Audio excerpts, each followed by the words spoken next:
Okay, so hi everybody, welcome. Today we're going to be talking with Lauren Kennedy, and Lauren Kennedy is someone that I know from a little ways back during my time living in Memphis, Tennessee. She is the owner and director of Sheet Cake Gallery. That is opening up very soon in December of this year. It's a contemporary art gallery that focuses on artists based in and connected to the regional South. She has an emphasis on women and queer artists and artists of color.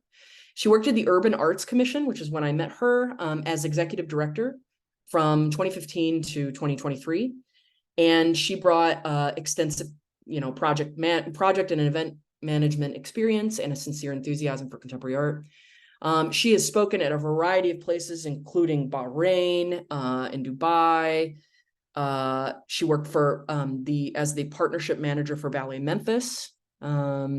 She has really had an extensive career as sort of an arts management professional, and in an extensive, lengthy success in public art. So she was also let's see, what do I have here? She was a Center for Outreach in the Development of the Arts Fellow at Rhodes College, where she received her Bachelor's of Art History in 2008, was also named one of Memphis's 20 under 30 by the Memphis Flyer in 2014, and a 2016 Young Cultural Innovators Fellow with the Salzburg Global Seminar and to the Memphis Business Journal's 40 under 40 in 2019. So you'll do me a favor and say, welcome, Lauren. Welcome, Lauren. Thank you.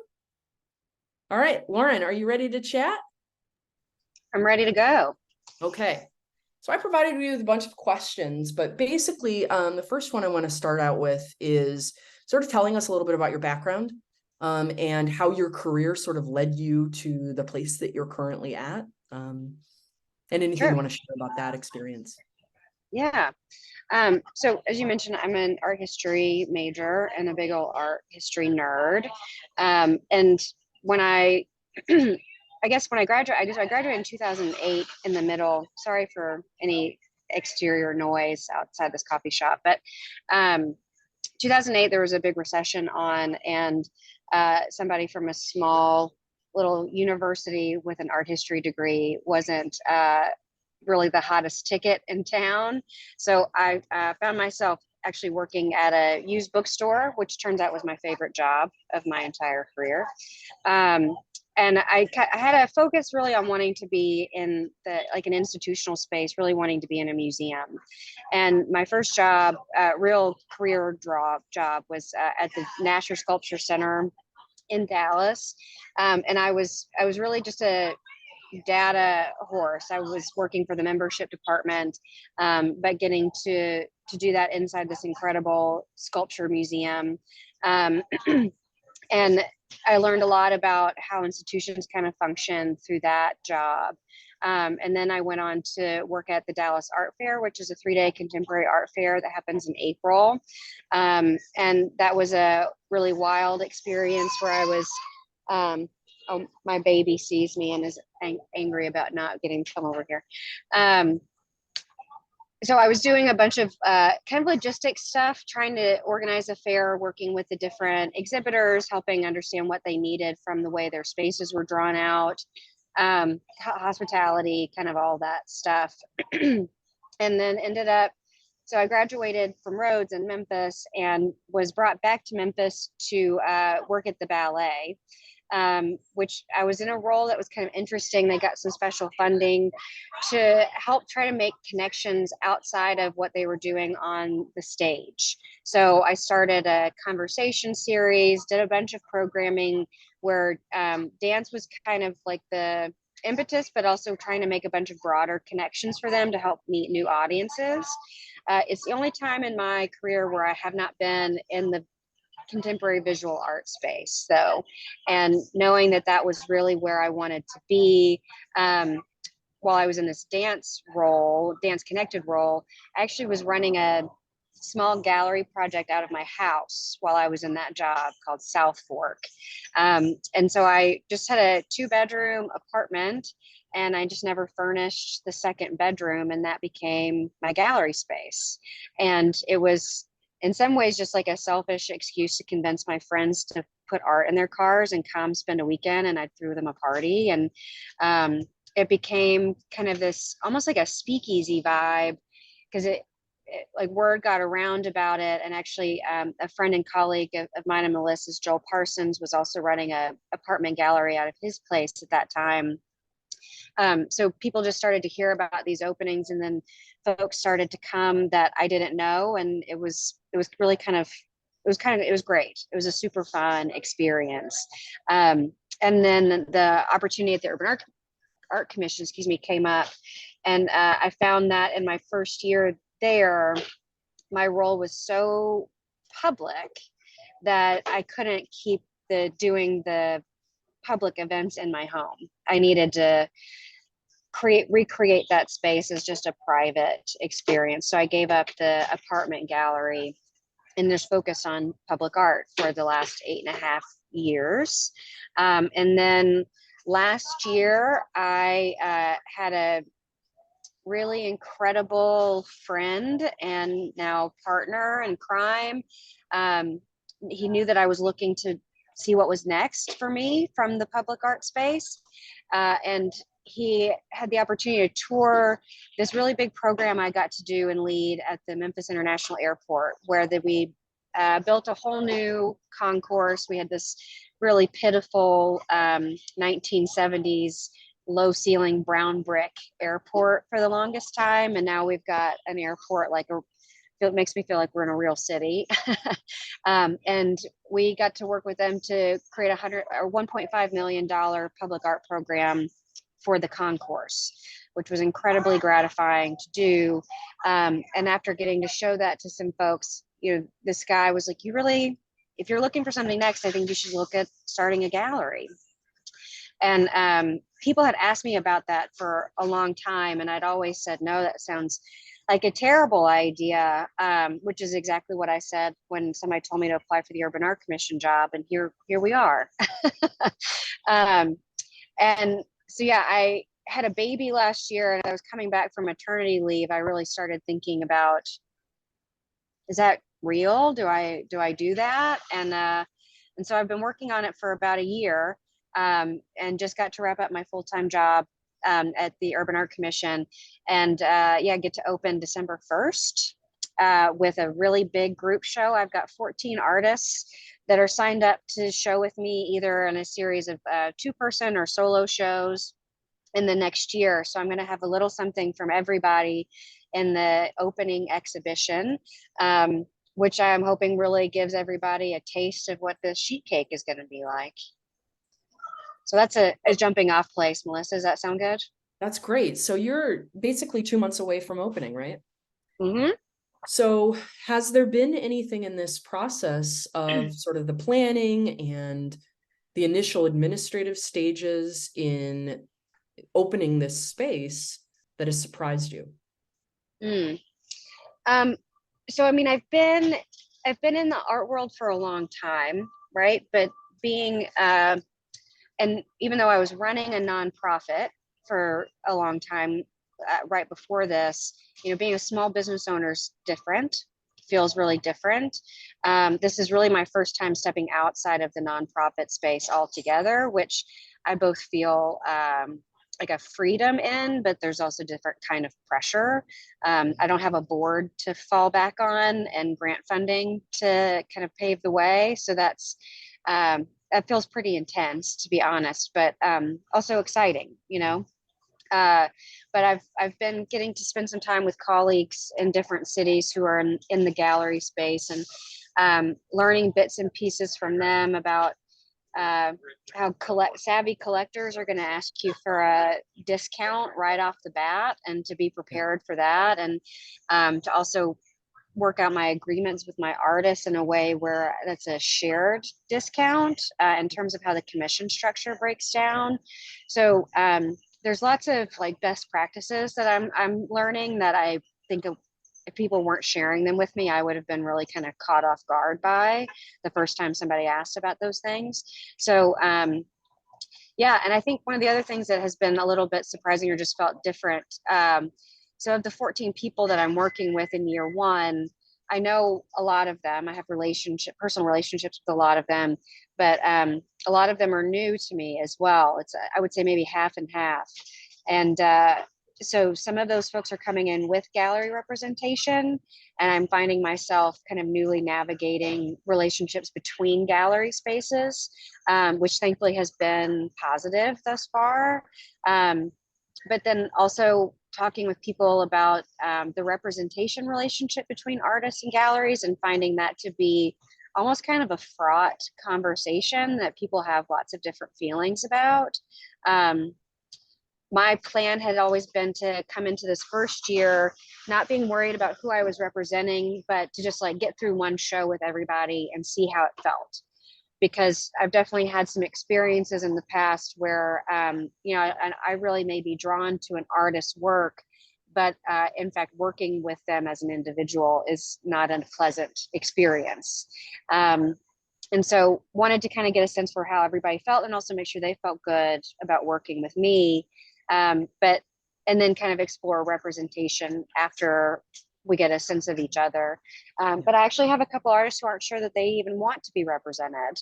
And another gallery friend who said that they've recently stopped representing people formally and do everything on consignment. So that's been a big surprise, actually, is kind of understanding more about how people are falling on both sides of this coin. Yeah. Yeah, I have many thoughts on that. I would love to hear them another time, Melissa. Yeah, absolutely. So my question then is, so you're speaking with a Foundations 101 course. Most of these are, early freshmen, right? First semester freshmen. So Awesome. we haven't talked about the art market yet. We haven't gotten there yet. Okay. So could you walk us through what you mean by representation and what that experience looks like from the artist producer side, and then you, the exhibitor / sales and promotional side? Sure.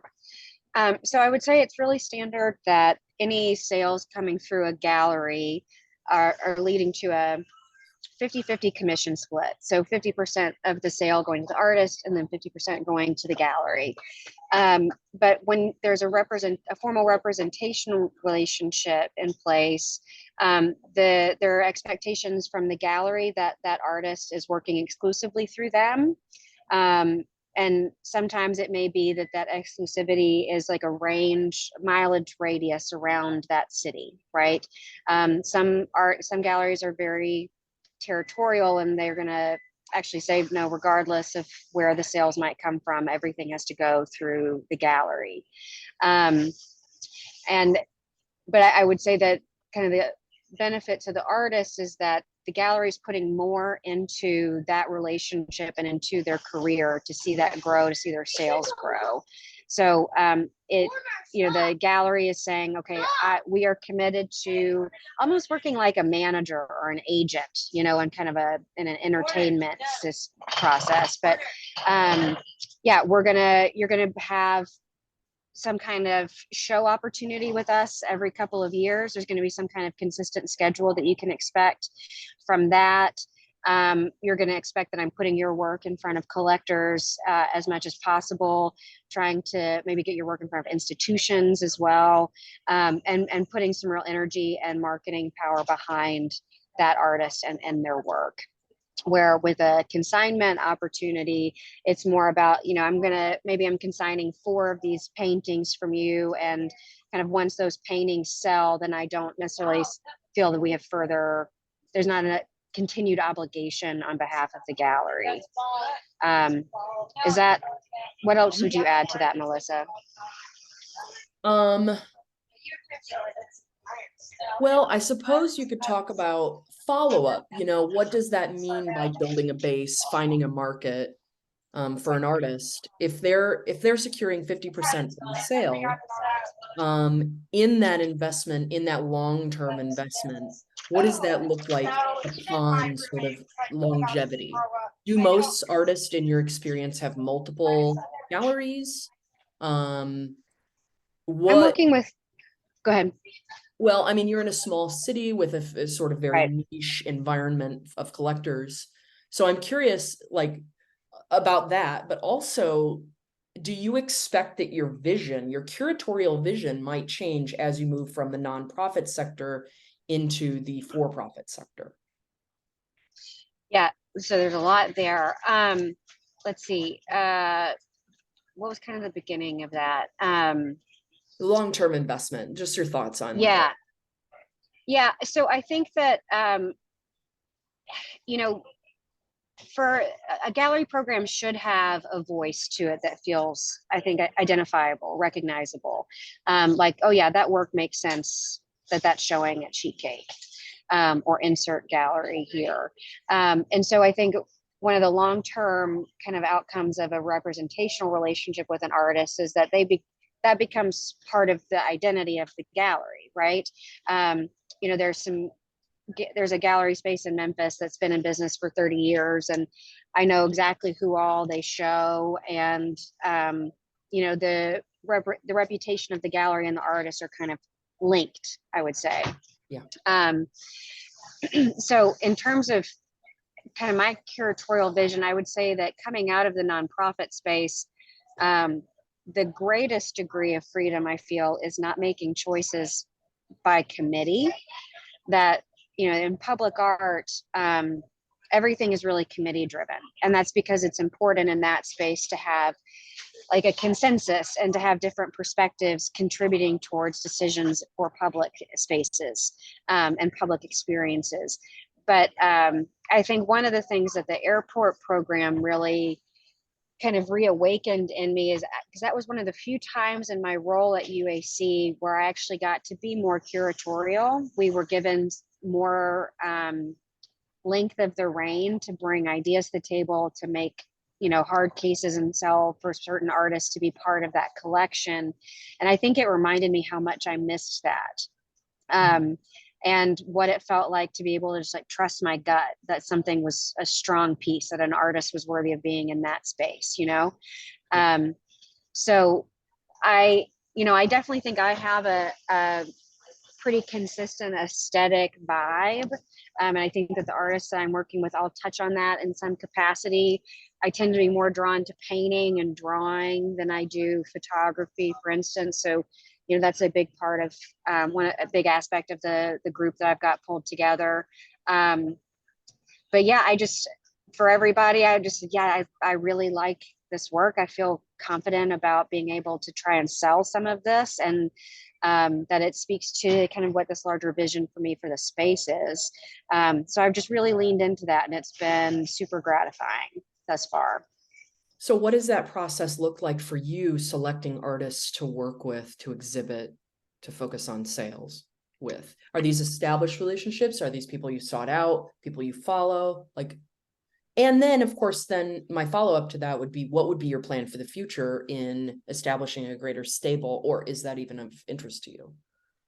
Yeah, I think it is. So to start out with, you know, Memphis does not have a super strong and dynamic gallery scene. We have just a handful of spaces, and the one program that I mentioned that's been around for 30 years, you know, there's some really incredible artists who show with that gallery, but it's also a space that has always felt maybe a little bit more interior decorator inclined. Yes, a Um, little yep, conservative. Yeah, yep. And, not you know, I totally think content driven. yeah. Yeah. And I think that that's indicative of what he's seen the market respond to, what people are buying in Memphis. But one of the things that I have bemoaned with many of people, including Melissa, I'm sure we've probably had wine and talked about this at some point, but, you know, there are definitely more people making interesting work in Memphis than are getting to show consistently. And also, I think it's really, really important for an artist scene to be able to see lots of different stuff, to be confronted with different kinds of work, to interact with artists in different cities and places. And I think that we have not had a lot of opportunities for that because of the size of the gallery scene and our institutions, not pushing for that in kind of recent history. So when I started thinking about who I wanted to work with, I sat down and I just made a list, like off the top of my head, of 14 artists or more that I knew that were in Memphis, whose work I thought was interesting in some capacity. Some of those people really quickly rose to top of, like, I knew I wanted to work with these people before I even like really put this business plan together, you know. But it feels important to me too that I'm bringing things in outside Memphis. And so I found myself, you know, looking at a bunch of gallery programs around the country. And there's a particular art dealer alliance, the new Art Dealers Alliance. It's called NADA. They have different fairs they do in different cities throughout the year. That it's a really strong, like, collective curatorial program. The quality of the work is really good. And so I just went through their membership list, and I noticed that there were only, like, I mean, they have hundreds of members all over the world, but there were only like 3 galleries in the South. So I went to each of their pages and I really scoured the folks that they were working with. And that led me down a bunch of Instagram rabbit holes, Google rabbit holes. And then I found myself, you know, maybe awkwardly, but, you know, doing it anyway, instant messaging people on, or DMing people on Instagram, trying to find their websites, you know, trying to find a contact, and put together some info about the gallery and some of the folks that had committed to working with me, and try to give them a sense for what I was planning on doing and what I'm about. And, you know, most folks responded and was like, yeah, let's talk more. And I would have little Zoom dates with people, or I've tried to drive out and do some studio visits for people kind of around the Memphis area. And so I've pieced it together in that way. Everybody in Memphis that I've talked to is just so grateful to have another space and an opportunity to show. So everybody's been super, super into it. But I found that the conversations with folks outside of Memphis have been really positive as well. And I think especially because my focus is on this kind of loose connection to the South. So in that, I'm meaning people who are from the South, regional South, but maybe living in Brooklyn or Chicago or Berlin, or maybe they studied in the South at some point and they just have some connection to this place. That when I'm reaching out to these people and I start to share more about kind of why I'm doing what I'm doing and why I'm focusing in the ways that I am, maybe to be a little bit crass, but there is something about this space and my mission, I guess, that's a little bit of a fuck you to the art institutional hierarchy on the coast. You know, there's more outside of New York and LA and even Chicago that's worth consideration, that's worth putting energy into and holding up. And as I talk about that with people, they feel it resonates. So I would say everybody that even was new to me, there's been this kind of connection on, damn it, what we're doing is good. Like, come pay attention. We're going to demand that you pay attention. Excellent. Yeah, agreed. Here. Yeah. It's my complaint for 20 years living in the South. I know. So my next question would be a little, well, I suppose it's a little more of a boring question, but how has your career in arts administration, like, what kinds of skill sets do you feel were valuable in transferring over to this new venture?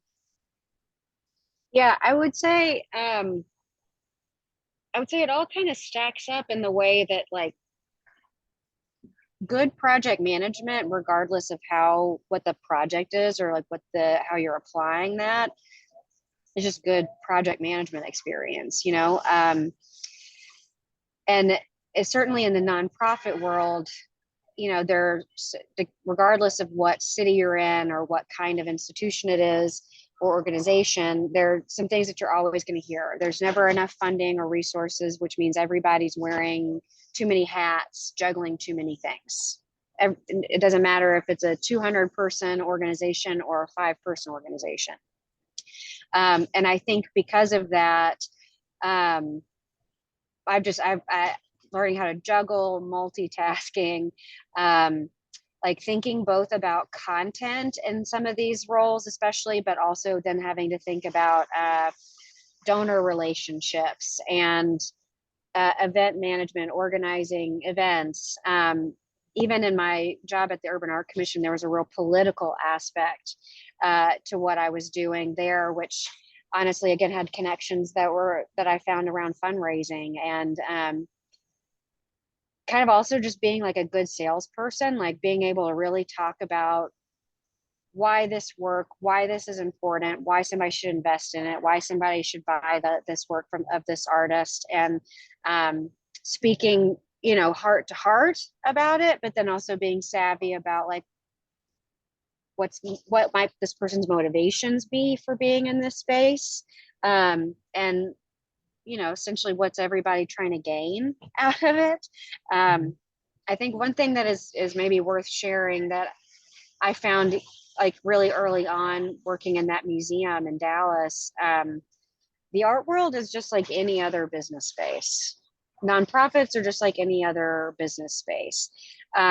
We get the privilege, or sometimes, it doesn't feel like a privilege, but we're maybe driven by something specific. There's like a passion connected to us being in that role or in that space that you may not find in a banking institution.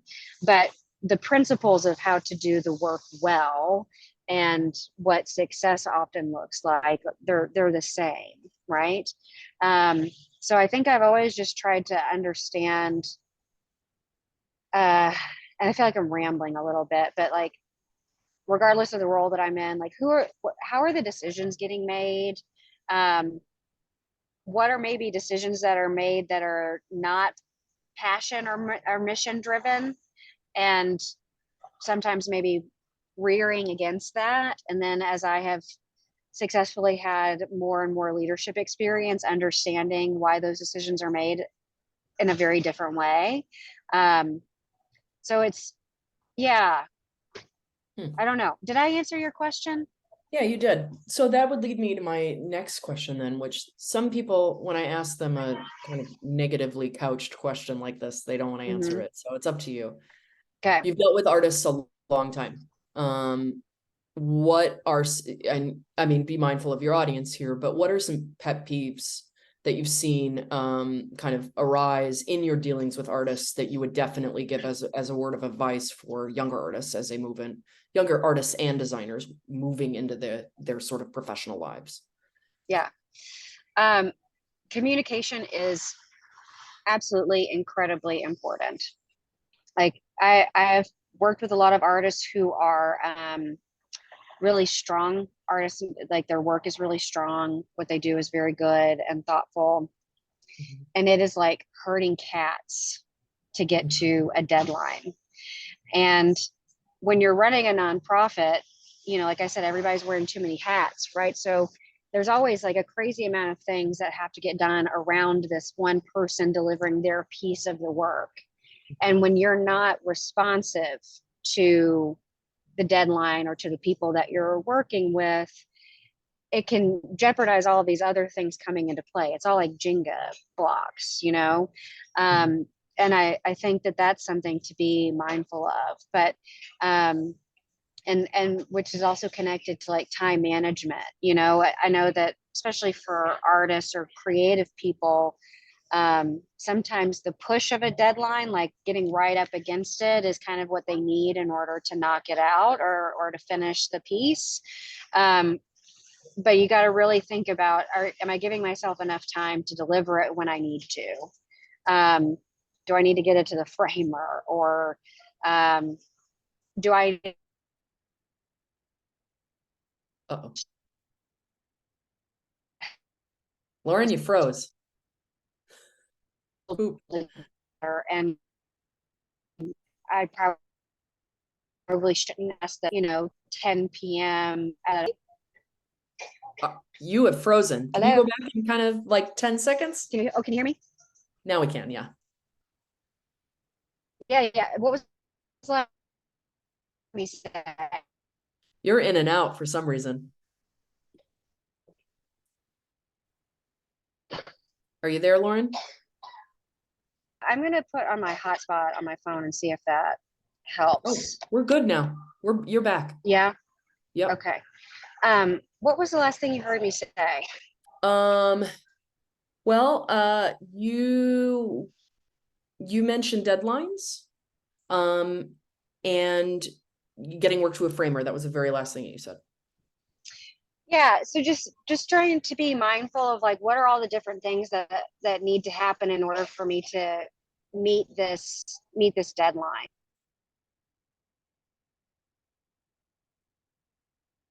Yeah, it looks like we have a poopy connection, guys. Okay. I think are we good again? We're good again. Yes, Okay, sorry. that's all right. If I'm applying, if I'm the artist and I'm applying for putting together a proposal for whatever the show exhibition might be or a public art opportunity, if the deadline is midnight that night, I shouldn't be submitting questions about the proposal for the first time to the person who's running that program at 10 p.m. Right, before the deadline. right.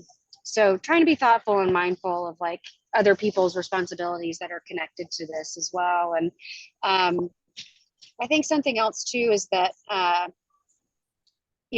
especially this rings true in the public art space for sure, but probably elsewhere.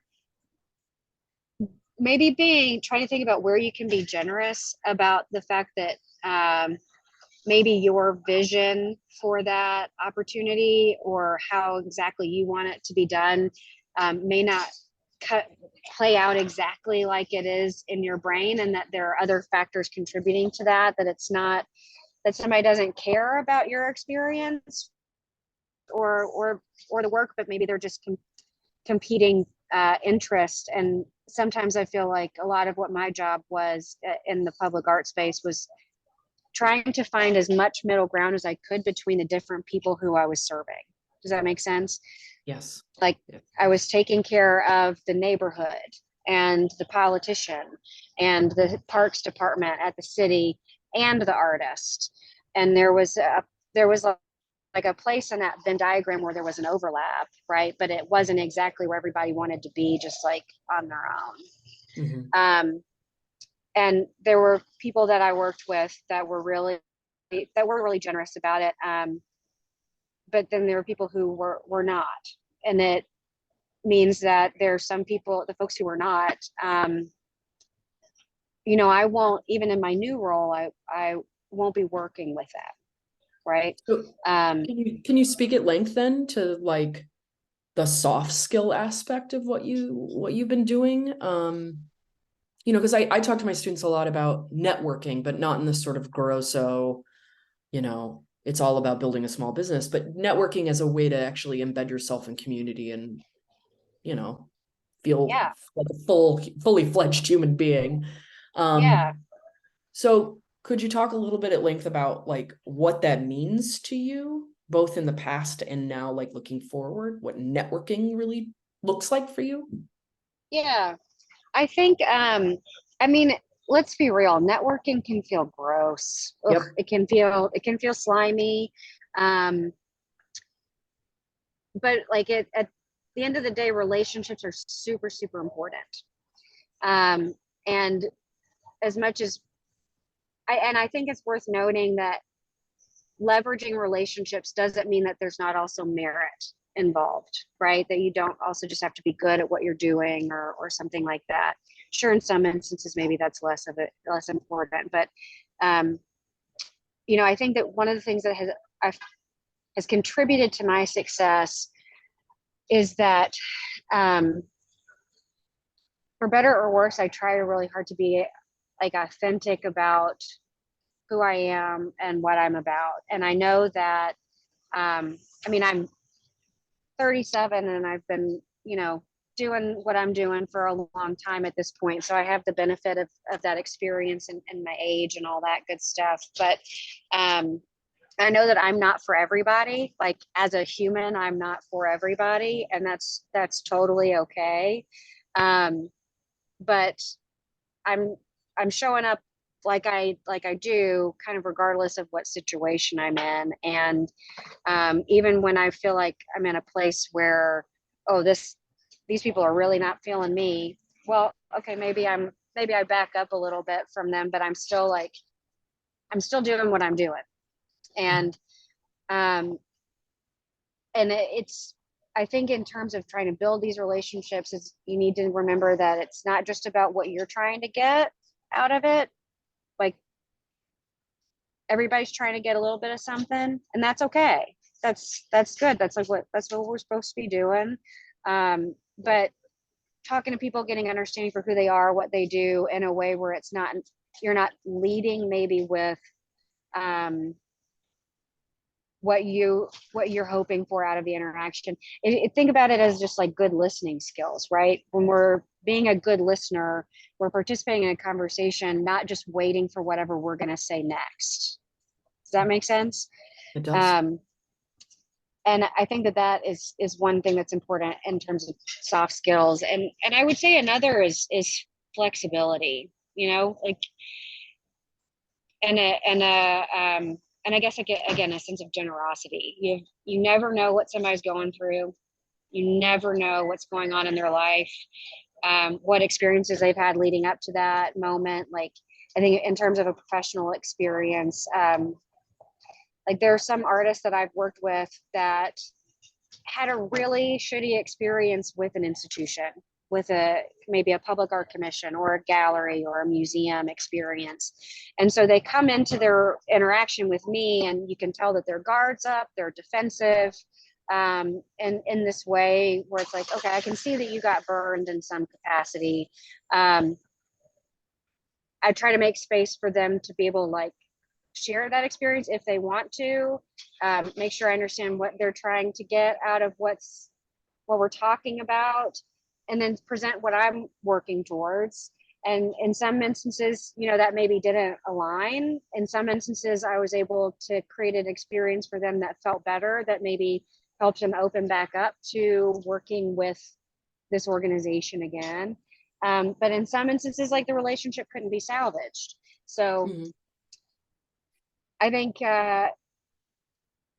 being authentic, being consistent and persistent where it's warranted, but then also knowing that sometimes, like, this is a square peg in a round hole kind of situation.